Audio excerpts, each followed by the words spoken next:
मेरा विषय है आज the power of one. Now I go to a lot of schools, talk to a lot of students, mostly youngsters. One of the questions which I frequently come across is कि हम अकेले क्या कर सकते हैं.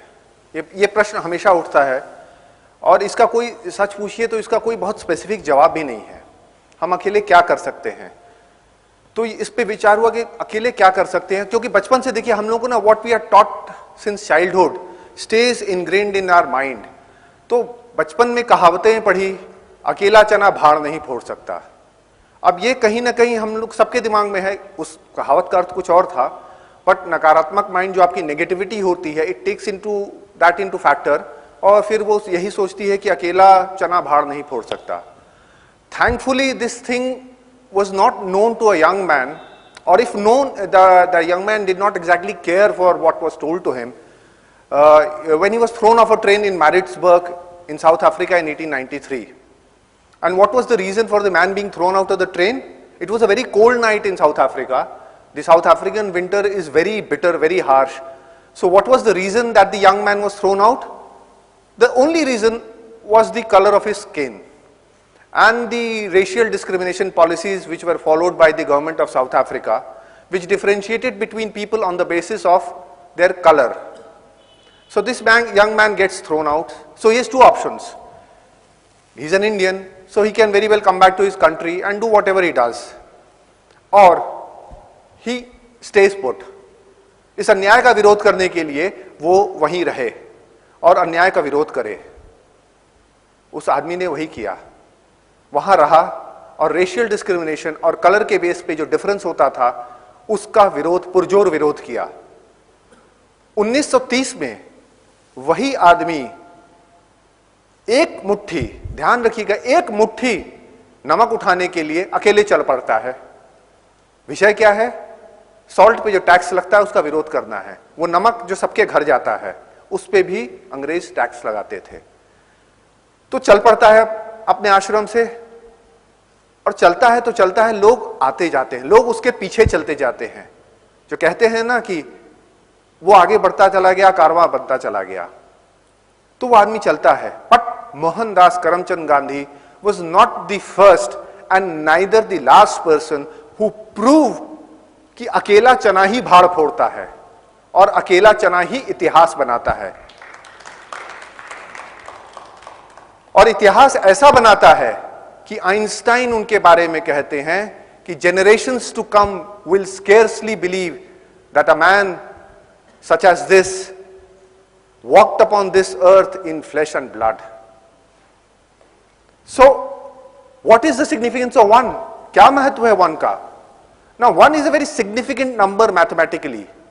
If you look at, zero has got more scientific or technology uses, but if you look at one has got a unique ability. You multiply any number by 1 or you divide any number by 1. That number remains the same, meaning that number retains its identity. Whereas if you use 0, the identity of the other number changes completely. And that is what one does for humans also. It allows its followers to retain their identity. It motivates them. It inspires them to bigger things. But it does not force them to change their identity. Maslow, there is a hierarchy of needs which is said to be the cause of human motivation. Now, in that hierarchy of Maslow, the lowest form is the physiological needs or the basic needs. And the highest aspect is the self-actualization. जो आपको अपने को पहचानने देता है, realization of your own self, that is the highest need. तो ये जो one होता है, ये one is that it allows you to get that self-actualization. It will not change you. It will allow you to achieve that self-actualization.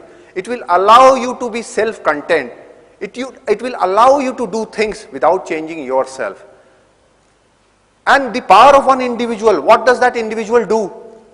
That individual basically overcomes the basic needs, it overcomes the physical needs, it overcomes the social needs, it overcomes the need of recognition and achieves that need of self-actualization.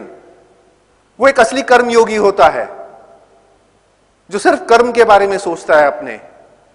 जो गीता में भगवान श्री कृष्ण ने कहा, कर्मण्येवाधिकारस्ते मा फलेषु कदाचन मां कर्म फल हेतु भूमि ते संगोत्स विकर्मणि। सिर्फ अपने कर्म के बारे में सोचिए, रिजल्ट आपके हाथ में नहीं है। तो उस स्टेट पे वन पहुंचता है और पहुंचाता है। अगर आप नेचर में वन का सिग्निफिकेंस खोजने चले तो मैं आपको एक उदाहरण दूंगा, शेर का और लकड़बग्घों का। शेर अकेले रहता है, किसी ग्रुप को बिलोंग नहीं करता है। लकड़बग्घे एक पैक में रहते हैं, एक साथ घूमते हैं। कभी कभी ऐसा भी होता है कि शेर, because the lion does not seek strength in numbers, it stays alone, that is the majesty, that is the royalty of a lion. It will not seek strength in numbers. हो सकता है कभी नंबर जोड़ करके, संख्या जोड़ करके लकड़बग्घे शेर को हरा भी दें, नेचर है, सब कुछ संभव है। लेकिन क्या वही लकड़बग्घे, can they ever earn the respect of anybody? Even the jungle, even the jungle does not respect them. वो रिस्पेक्ट सिर्फ लायन के लिए होती है। क्यों? Because that lion is one.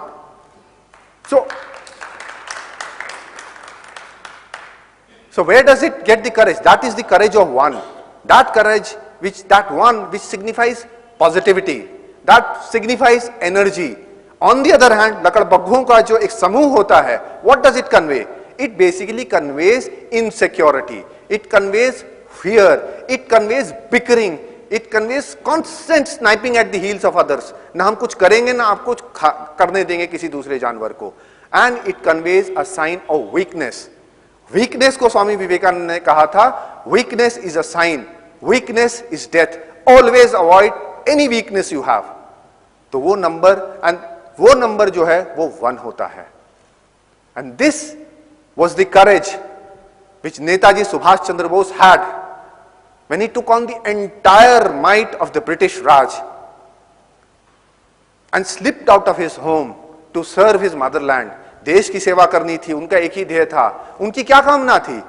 क्या कामना थी? उन्हें सत्ता नहीं चाहिए थी, उन्हें कुछ नहीं चाहिए था, सत्ता तो ऐसे भी मिल सकती थी। उनकी कामना सिर्फ एक थी, न तो हम कामये राज्यम न मोक्षम न स्वर्गम।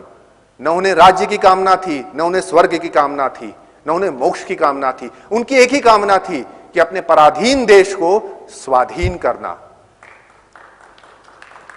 ये टिपिकल एग्जाम्पल है जो गुरुदेव रविन्द्रनाथ टैगोर की कविताओं में आता है। यदि तोर डाक सुने के ना आशे तबे अकला चलो रे। अगर आपकी आवाज सुन करके, आपके आगे बढ़ने को देख के कोई नहीं आता है तो आप अकेले चलें, निर्भीक होकर अकेले चलें। डरने की कोई जरूरत नहीं है, लोग आते जाएंगे। Do not stand there to form a number, do not be a hyena and just gather a group. Walk alone, people will come with you. अगर आपका कर्म सही है, अगर आपका मकसद सही है तो लोग आपके पीछे आएंगे। इस पे हमेशा विश्वास रखिए। वन की significance, Sardar Patel, 562 princely states, असंभव। इसको ब्रिटिशर्स ने तो ये पहले ही मान लिया था कि ये देश कभी एक होगा ही नहीं। 562 प्रिंसली स्टेट जहां हो, वहां कहां से एक होगा? ये तो खुद ही लड़ मरेंगे। कभी भाषा पे लड़ते हैं, कभी धर्म पे लड़ते हैं, कभी जात पे लड़ते हैं, कभी कौन बड़ा राजा कौन छोटा राजा, इस पे लड़ते हैं। ये कहां से होंगे? लेकिन एक आदमी का विजन था कि ये देश एक होगा। तरीके उसने जो भी अपनाए हों, हर तरीका बहुत मॉरल नहीं होता। लेकिन अगर आपका ध्येय राष्ट्र धर्म है तो तरीके की मॉरलिटी क्षीण हो जाती है। इसका हमेशा ध्यान रखिएगा। और आपका सर्वोपरि क्या निकलता है? धर्म। वो धर्म जो आपके राष्ट्र को बनाता है, वो धर्म जो आपका समाज बनाता है, वो धर्म जो आपका परिवार बनाता है।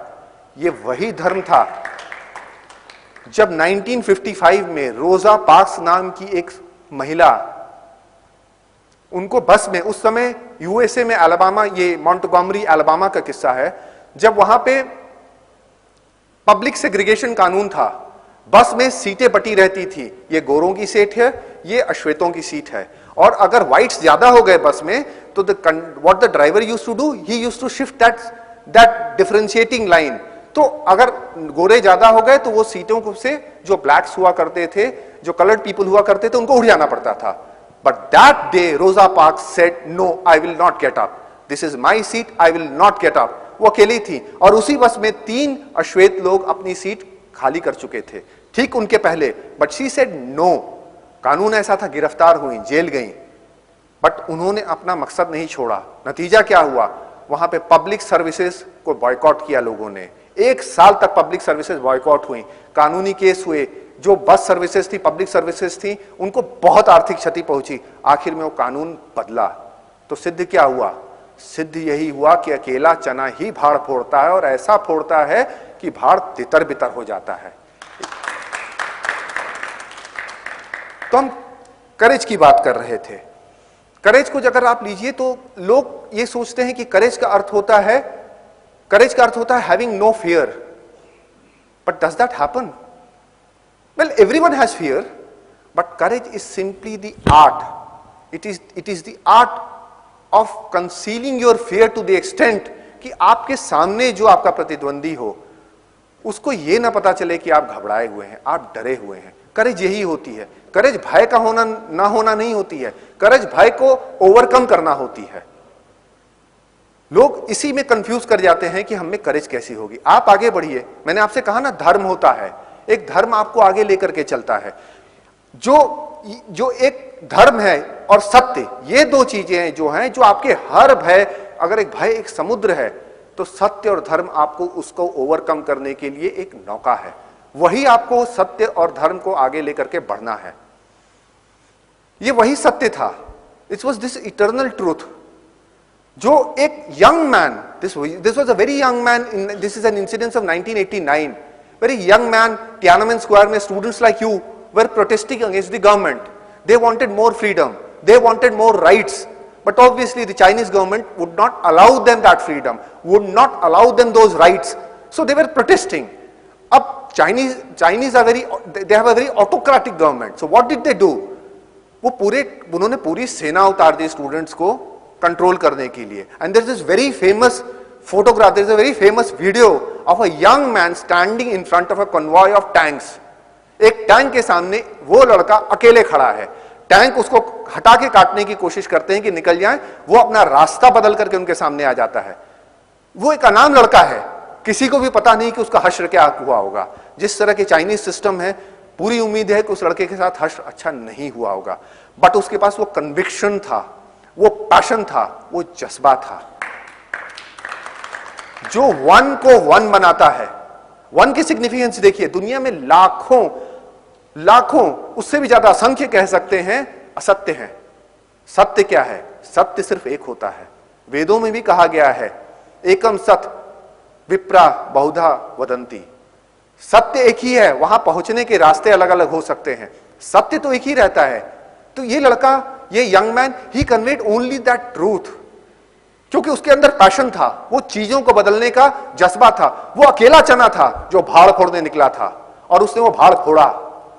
तियाननमेन स्क्वायर को ब्रूटली क्रश किया गया. लेकिन वो इमेज आज भी लोगों को इंस्पायर करती है कि चाहे आपके सामने कितना निर्दयी, कितना निरंकुश कोई भी हो, अगर सत्य आपके साथ है, आप खड़े होइए. आपकी वही जिम्मेदारी है. मनुष्य के तौर के मानव धर्म वही है. और अगर आप सही में चीजों को चाहे, कहते हैं ना कि किसी चीज को आप शिद्दत से चाहें तो पूरी कायनात उसको दिलाने में लग जाती है, तो सच्चाई भी वही है. और किसी ने कहा है कि किसने कहा कि आसमां में सुराख नहीं होते? एक पत्थर तो तबीयत से उछालो यारों. तो वो पत्थर, वो हाथ, वो आपका होता है. वो हाथ वन का होता है जो हमेशा सच के लिए चलता है, निर्भीक होकर चलता है, बिना डरे, बिना किसी भीड़ को इकट्ठा किए हुए, बिना किसी सोच के आगे बढ़ता है, क्योंकि सत्य उसके साथ है. और एक ही बात अंत में कहना चाहूंगा, इस बात को हमेशा आप लोग याद रखिएगा, आपके जीवन में काम आएगी. याद रखिएगा, इतिहास जो है हमेशा शेरों का लिखा जाता है, लकड़बग्घों का नहीं. धन्यवाद. जय हिंद.